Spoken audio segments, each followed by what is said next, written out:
Renato Gaúcho apresenta A Força do Amor.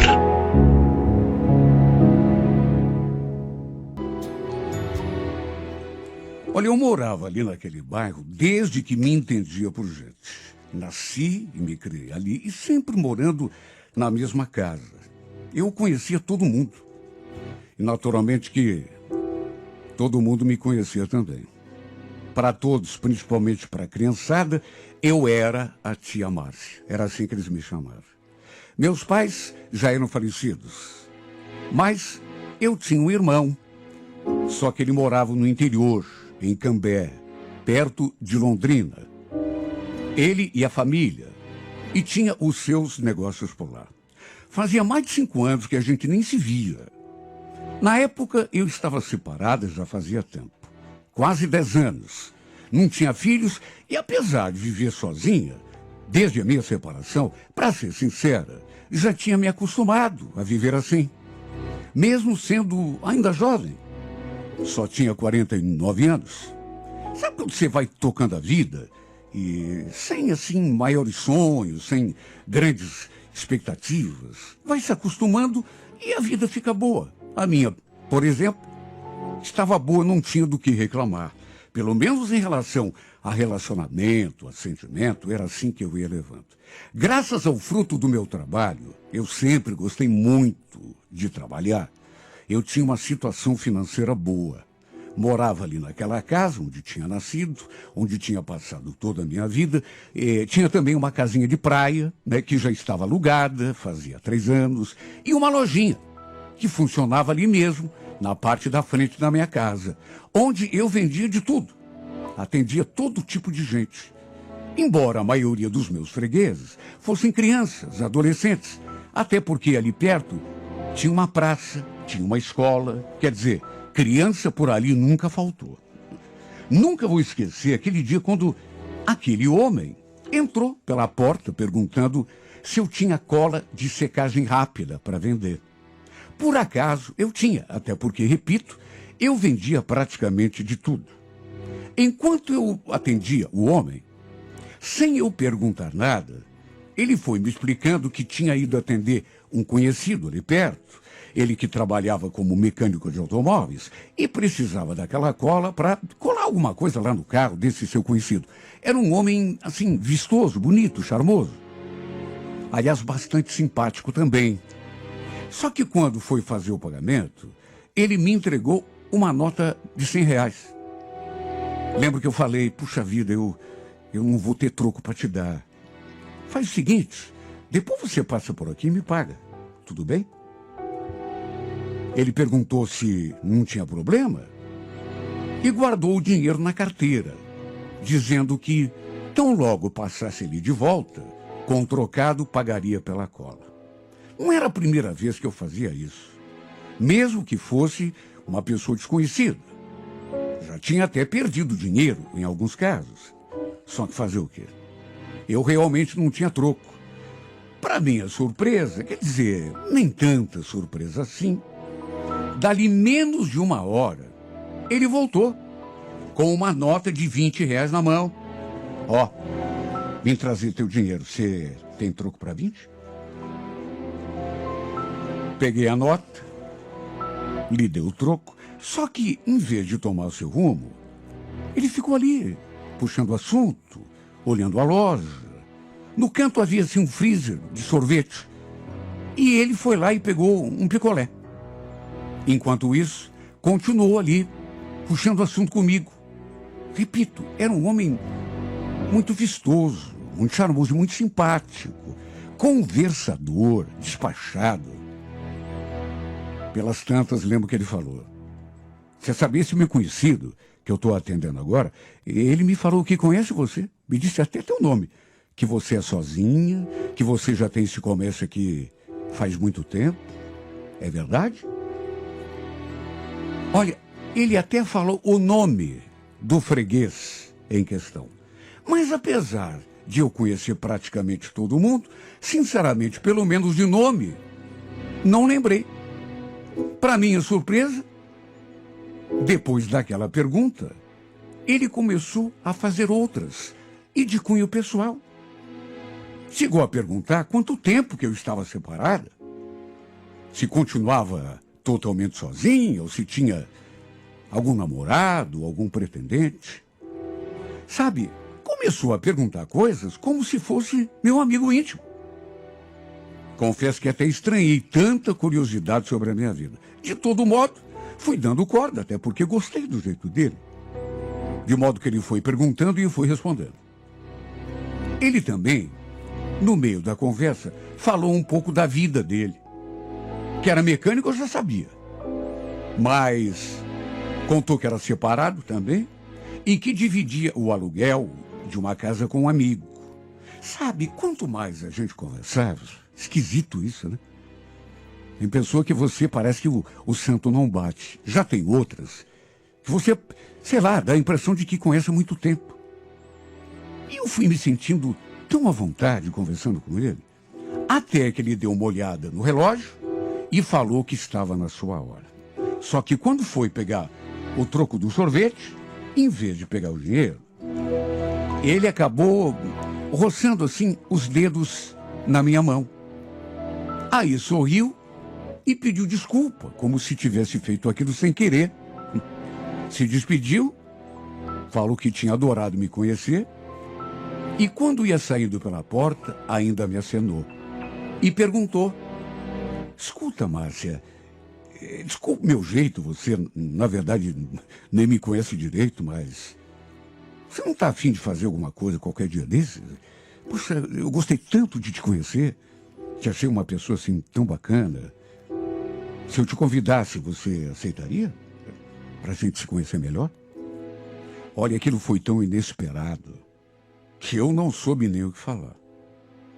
Meu Deus, há quanto tempo que eu não recebia convite para sair? Eu já não conseguia nem lembrar. Fazia quase 10 anos que eu estava separada. E desde a minha separação, eu tinha meio que me fechado um pouco para esse tipo de assunto. Tinha me concentrado ali, na minha loja, na minha vida pessoal.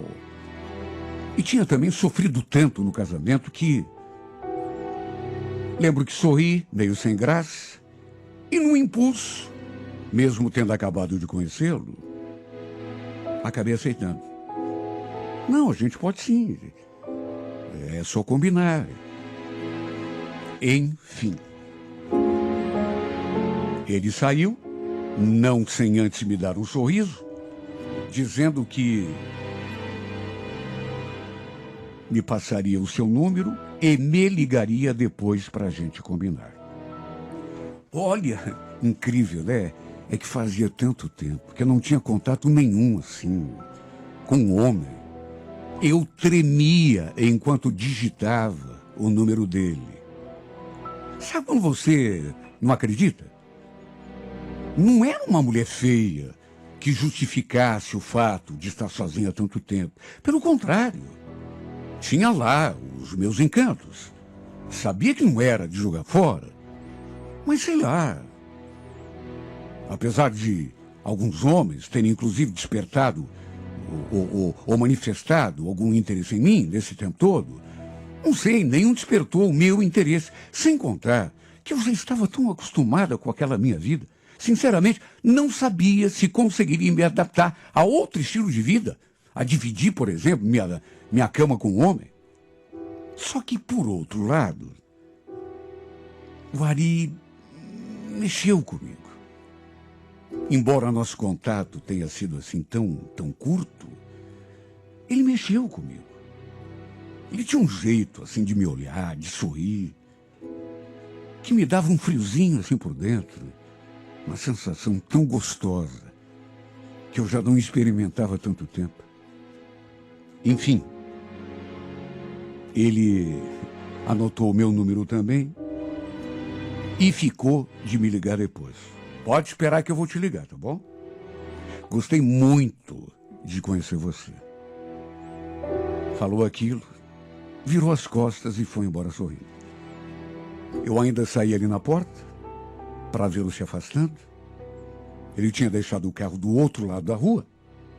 Era um carrinho assim bem velho. E lá de dentro, antes de arrancar, ele ainda me vendo na porta, acenou um último tchau. Meu Deus, há quanto tempo eu não sentia aquelas coisas. E é tão gostoso, né? Cheguei a me perguntar, meu Deus, tanto tempo, sem sentir essas coisas que são tão gostosas. Olha, demorou para o meu coração voltar ao compasso normal. Tanto que passei aquele dia todo me sentindo meio fora do ar. Pensando no Ari, lembrando do seu rosto, me perguntando se ele ia mesmo ligar, ou se estava apenas me alugando, sei lá. Fechei a lojinha perto das 7 horas da noite e fui para casa, como sempre fazia. Minha casa, como eu já disse, ficava ali mesmo, na parte dos fundos. Enquanto preparava alguma coisa para comer, fiquei ali sonhando acordada, lembrando do que tinha acontecido. A imagem do Ari não saía da minha cabeça. Só que, para o meu desengano, ele não me mandou nem mesmo uma singela mensagem naquele dia.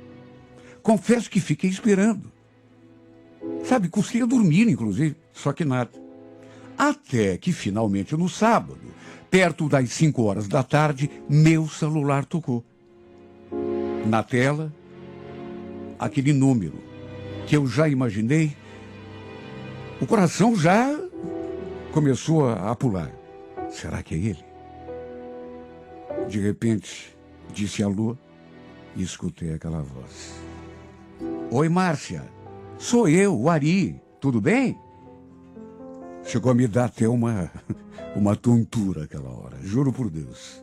Foi difícil manter o controle para conversar com ele.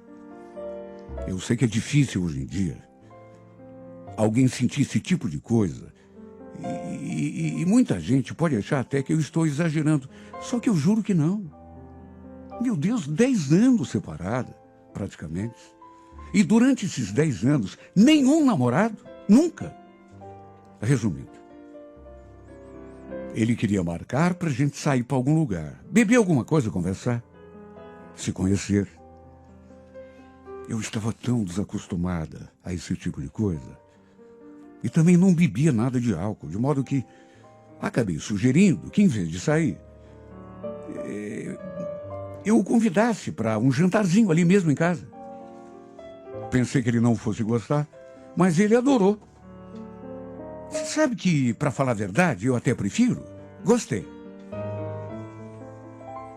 Ele ficou de chegar às 7, 7 e pouco. Fechei a lojinha até mais cedo, para dar tempo de dar uma passadinha no mercado, comprar algumas coisas, tomar um banho, me arrumar. Imagine a minha ansiedade, o meu nervoso.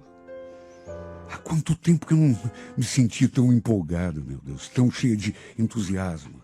Mas, se bem que ao mesmo tempo, preocupada, nervosa, ansiosa. Ele demorou um pouco. Chegou perto das 8 horas. E estava tão bonito. Banho tomado, barba feita, todo cheiroso. Sorrindo de orelha em orelha, ele me cumprimentou, trocamos um abraço, um beijo no rosto. Ele tinha trazido uma garrafa de vinho. E mesmo eu dizendo que não bebia, pelo menos não tinha o hábito, o costume, ele falou que era um vinho bem gostoso, bem fraquinho, que queria que pelo menos eu provasse um pouco. Foi uma das melhores noites da minha vida. Quem sabe até a melhor. A companhia desse homem foi a coisa mais maravilhosa que eu podia imaginar para aquela noite. A gente jantou, bebemos vinho, eu inclusive, tudo debaixo daquele clima gostoso, assim, de paquera, de sedução, até que no fim foi inevitável a gente se beijar. Um beijo puxa o outro, de modo que no fim acabou tudo na cama, com a gente fazendo amor. Meu Deus, eram tantos anos sem um contato assim mais íntimo com o homem. Era tanta carência, tanto desejo acumulado dentro de mim, que eu posso dizer sem medo de errar, foi o melhor ato da minha vida toda.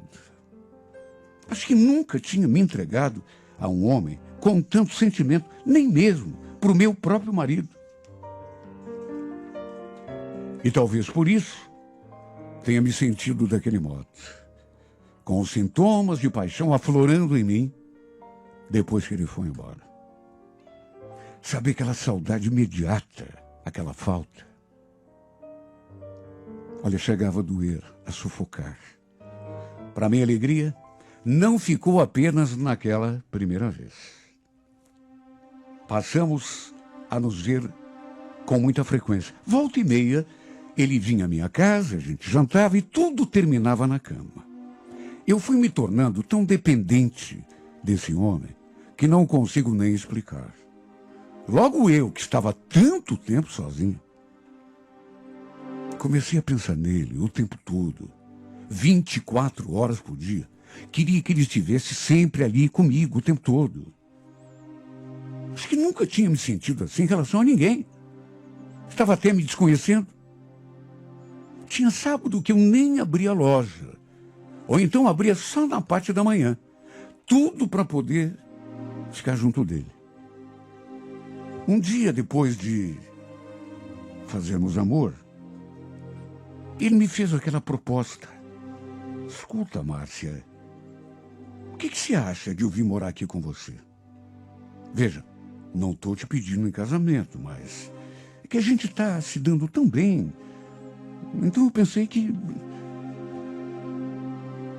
Eu nem esperei que ele terminasse a frase. Já fui concordando logo de saída. Para dizer bem a verdade, eu já tinha pensado nessa possibilidade. Ele dividiu o aluguel com um amigo. Morava um pouco afastado. Isso dificultava para a gente se ver assim mais vezes. De modo que, no fim, acabamos acertando que ele viria morar ali comigo na minha casa. Nessas alturas, já fazia uns 3 meses que estávamos juntos. Sei que para muitos pode parecer cedo demais para tomar uma decisão assim, mas apaixonado do jeito que eu estava, eu só pensava em tê-lo ali pertinho de mim o tempo todo. Tanto que ele acabou se mudando já naquele final de semana mesmo, até porque veio praticamente só com uma mala de roupa. Olha, posso dizer que a minha vida ganhou um novo sentido depois disso. Ele continuou trabalhando como mecânico na oficina de um conhecido dele, de modo que antes das 8 ou 9 horas da noite, não chegava em casa. Trabalhava até tarde. Eu ficava esperando por ele com a comida pronta, banho tomado, cheirosa, morrendo de saudade, cheia de amor para dar. Até que tempos depois, aconteceu uma coisa muito chata. Roubaram o carro dele. Ele me ligou para contar, todo nervoso, coitado. E como ele precisava de um carro para trabalhar, para atender os clientes, mesmo ele não tendo pedido nada, como eu tinha um dinheiro guardado no banco, não era muito, mas eu lhe emprestei para que ele pudesse comprar outro carrinho, pelo menos para dar conta do serviço. Olha, esse homem ficou tão feliz, começou a me beijar, me abraçar. Me disse tanta coisa bonita, me deixando todo feliz e mais apaixonado ainda do que eu já estava. Com o dinheiro, ele deu entrada no outro carro, um pouco mais novo que aquele outro, porque até hoje não sei como que foram roubar o carro dele, porque era tão velhinho. Segundo ele, o carro, este que ele comprou, era de um conhecido. De modo que não precisou fazer nenhum financiamento em banco. Foi tudo na base da confiança. Nossa vida não podia estar melhor. A cada dia eu me apaixonava mais e mais e me tornava mais dependente dele, dos seus carinhos, da sua presença.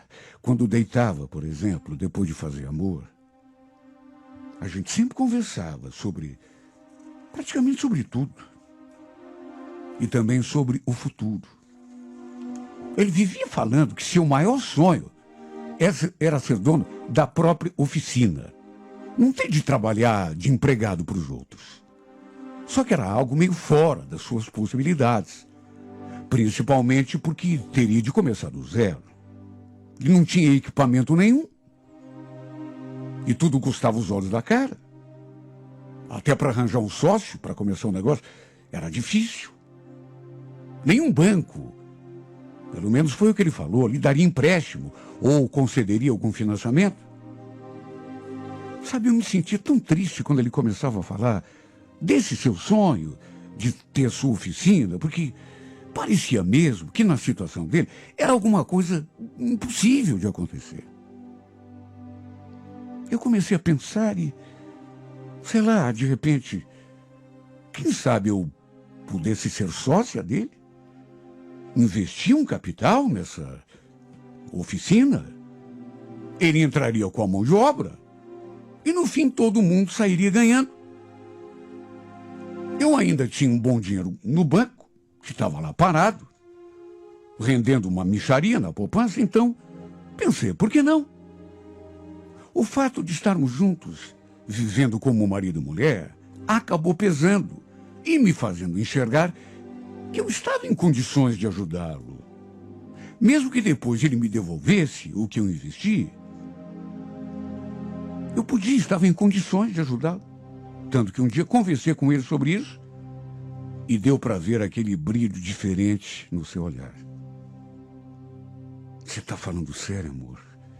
Mas você tem esse dinheiro todo? Não tenho tudo, mas, sei lá, posso conversar com o gerente do banco, ver se eu consigo um financiamento. Ele já era uma pessoa, assim, alegre, extrovertida, mas acho que eu nunca o tinha visto tão feliz como nesse dia, depois dessa nossa conversa. Ele parecia um menino. Começou a fazer planos em voz alta, já começou a olhar equipamentos na internet, a estudar lugares para abrir a oficina. Imagino como eu me senti, vendo que ele estava feliz daquele jeito. Puxa, como é bom a gente poder ajudar a pessoa que a gente ama. Para resumir, não foi assim da noite para o dia. Levou algum tempo. Mas acabei podendo ajudar o Ari a realizar seu sonho secreto. Que para mim não era secreto, porque ele me contou desde o começo. Alugamos um pequeno barracão, ali mesmo no bairro. Compramos os equipamentos indispensáveis, a maioria de segunda mão, mas coisa assim bem conservada. Fiz tudo no meu nome, já que ele não tinha como comprovar nenhuma renda. Usei o dinheiro que tinha no banco, aliás, gastei até o que não tinha. O resto acabei financiando no meu nome, em prestações a perder de vista. Para mim, o que importava era vê-lo feliz. No começo, reconheço que foi difícil, porque ele quase não tinha cliente. Eu tinha, inclusive, de ajudar nas despesas, mas aos poucos tudo foi se ajeitando e tudo começou a melhorar. Ele sempre reclamava do ponto, que não era o ideal. Mas, pelo menos assim, de imediato, a gente não podia mudar assim do nada, né? Até porque eu tinha assinado um contrato de aluguel. Acabei tendo de injetar mais dinheiro ainda nos primeiros meses. Mas como eu tinha o dinheiro do aluguel da casinha na praia, mais as vendas ali da minha loja, deu para ir tapeando, digamos assim. Tudo o que eu podia fazer, eu fazia para que ele ficasse feliz. Eu não sei, mas ele tinha assim uma ambição tão grande, porque parece que em vez de se concentrar naquilo que estava dando certo, naquilo que a gente tinha, que não era muito, mas enfim, já era algo. Ele passava o tempo todo reclamando do que não tinha, o ponto melhor.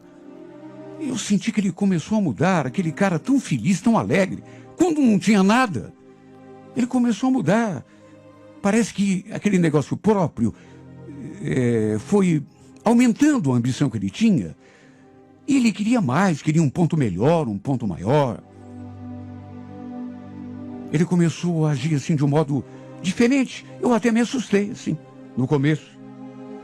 E o pior é que, além disso tudo, ele começou a chegar tarde em casa, coisa que não fazia. Trabalhava até 8, 8:30 da noite, 9 às vezes, mas 11:30, meia-noite, nunca. E final de semana também, ele sempre tinha algum lugar para ver, alguém com quem conversar sobre a oficina. O fato é que ele começou a mudar. Olha, cansei de passar lá na oficina para saber se ele estava lá trabalhando e encontrar tudo fechado. Aí ele falava que tinha ido atender na casa do cliente, só que quase sempre chegava cheirando a bebida quando chegava em casa. Sabe, ele nunca me tratou mal. Nesse ponto, nunca pude reclamar de nada, mas, sabe, eu comecei a me sentir desprezada, deixada de lado. Ele que no começo me tratava com tanto carinho, que estava sempre comigo, quando não estava trabalhando, passou a preferir ficar na rua, na companhia dos amigos. Quer dizer, pelo menos era o que eu imaginava. Até que um sábado, me deparei com uma situação que me tirou o chão. Lembro que fechei a loja depois do almoço e dei um pulinho lá na oficina. Ele estava lá, só que não estava trabalhando em nenhum carro. E também não estava sozinho. Para minha surpresa, acredite quem quiser, ele estava assando um pedaço de carne numa grelha assim, improvisada, que tinha no fundo. Tinha também algumas garrafas de cerveja. Algumas vazias, outra estava praticamente cheia. Bom, até aí estaria tudo bem. Não seria uma coisa muito normal, mas estaria tudo bem. O problema é que tinha uma mulher ali com ele. Esse homem ficou branco quando me viu descendo do carro de aplicativo. Lembro que quando me aproximei, eu tremia, porque já tinha visto aquela mulher. O que está acontecendo aqui, hein, Ari? Que festa é essa aqui na oficina? Quem é essa mulher? Então, Márcia, essa aqui é a Roseli. É minha ex-esposa. Tua ex-esposa? Mas como assim? O que ela está fazendo aqui? E você está comemorando o quê? Não, a gente não está comemorando nada. Ela só veio aqui conhecer a oficina. Olha, ninguém queria imaginar como eu me senti. Depois eu vi que o filho deles também estava ali. Estava na parte de trás, brincando. Eu me senti tão mal. Porque, puxa vida, não podia estar fazendo aquilo. Não tinha cabimento. Parecia uma reunião de família. Tentei o possível, me controlar, ser compreensivo. Disfarcei o meu ciúme, o meu despeito. Só que, de todo modo, ele me tratou de um jeito, e ali na frente daquela mulher, não permitiu que eu me aproximasse dele em momento nenhum. Sabe quando você se sente deslocada? Na verdade, me senti como uma intrusa. Até que, no fim, ele ainda foi capaz de fazer aquilo. Pediu que eu chamasse um carro de aplicativo para voltar para casa, porque ele iria levar a ex-mulher e o filho embora. Lembro que na hora, eu fiquei atônita. Imagina ali. Não vou chamar carro nenhum. Eu vou junto.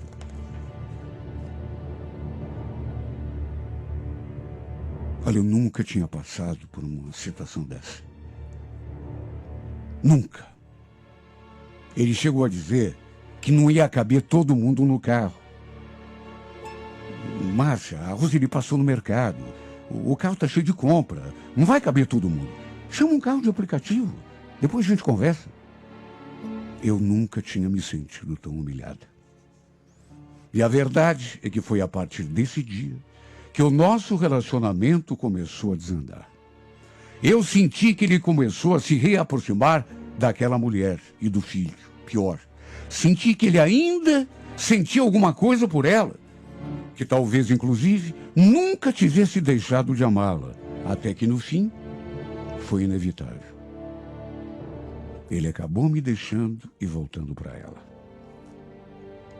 Foi embora, me deixando sozinha, do mesmo jeito que eu estava antes de conhecê-lo, só que sem me pagar tudo o que me devia.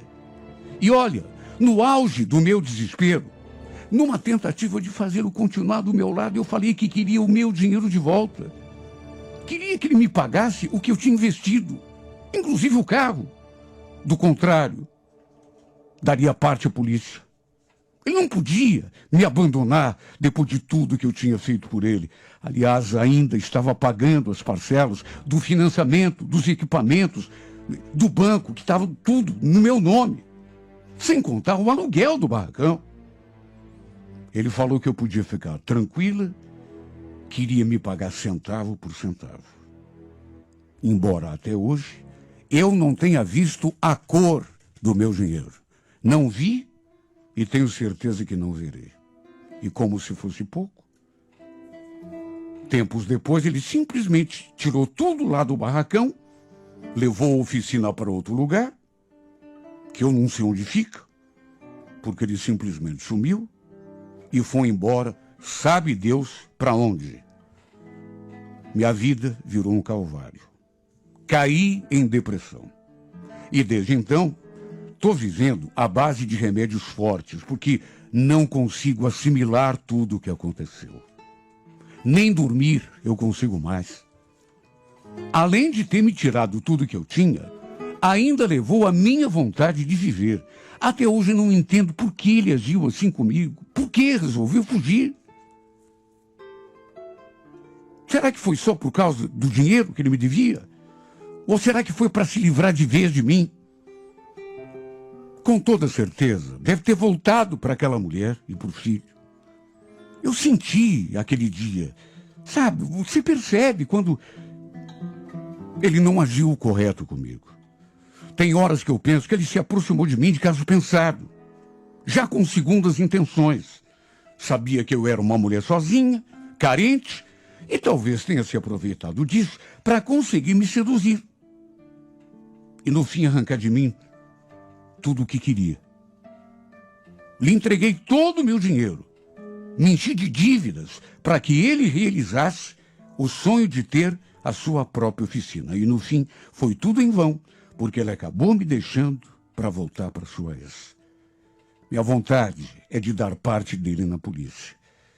Mas sabe, no fundo, não quero lhe fazer mal. Juro, eu seria capaz de esquecer tudo que ele fez. Perdoar, inclusive, o que ele me deve, se ele me procurasse, dissesse que está arrependido e voltasse para mim. Porque apesar do mal que esse homem me fez, da dor e do sofrimento que trouxe à minha vida, eu ainda o amo com todas as forças do meu coração. E por incrível que pareça, sei que estou sendo boba, sei que sou uma estúpida, mas sou capaz de tudo, de qualquer coisa, para ter esse homem de volta na minha vida.